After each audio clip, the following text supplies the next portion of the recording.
Hello, welcome to Aditi's cake and cooking classes. आज आपण बघणार आहोत महाराष्ट्रीयन पद्धतीचं वाटण कसं बनवायचं आहे ते. तर इथं मी मोठे 3 कांदे घेतलेले आहेत, ते भाजून घेतलेले आहेत. इथे भाजलेले कांदे आहेत. त्याच्यानंतर 1 वाटी सुकं खोबरं घेतलेलं आहे, ते पण मी चिरून भाजून घेतलेलं आहे. त्याच्यानंतर इथं आलं घेतलेलं आहे. त्याच्यानंतर लसूण घेतलेला आहे, 6-7 पाकळ्या लसूण घेतलेला आहे आणि सगळे खडे मसाले घेतलेले आहेत आणि हे पण मी भाजून घेतलेले आहेत. तमालपत्र, दालचिनी, लवंग हे सगळं भाजून घेतलेलं आहे. आणि त्याच्यानंतर एक छोटी वाटी तीळ घेतलेले आहेत आणि ते तीळ पण मी भाजून घेतलेले आहेत. आता हे जे सगळं आपण भाजून घेतलेलं साहित्य आहे, हे मिक्सरच्या भांड्यात घालून आपल्याला एकजीव आणि छान बारीक करून घ्यायचं आहे. तर सगळ्यात आधी मी इथं भाजून घेतलेले तीळ घालते आहे.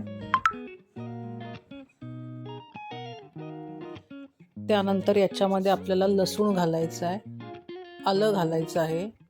त्याच्यानंतर जे खडे मसाले आपण भाजून घेतलेले आहेत, ते सगळे खडे मसाले याच्यामध्ये घालायचे आहेत. हे आता सगळं आपण मिक्सरमधून पहिल्यांदा बारीक करून घ्यायचं आहे.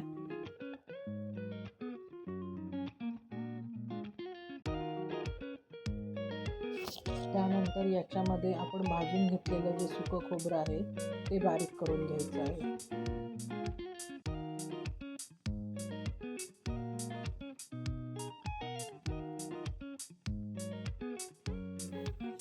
आता खोबरं बारीक करून घेतल्यानंतर आपल्याला त्याच्यामध्ये भाजलेला कांदा परत बारीक करून घ्यायचा आहे.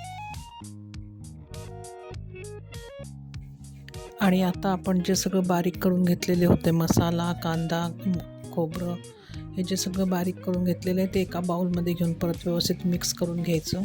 म्हणजे मग तुमचा महाराष्ट्रीयन पद्धतीचं हे जे वाटण आहे हे तयार झालं आणि हे तुम्ही व्हेज नॉनव्हेज दोन्हीसाठी वापरू शकता. आणि हे वाटण तुम्ही फ्रीजमध्ये आठवडाभर स्टोअर करून ठेवू शकता. जेव्हा तुम्हाला हवं तेव्हा तुम्ही वापरू शकता.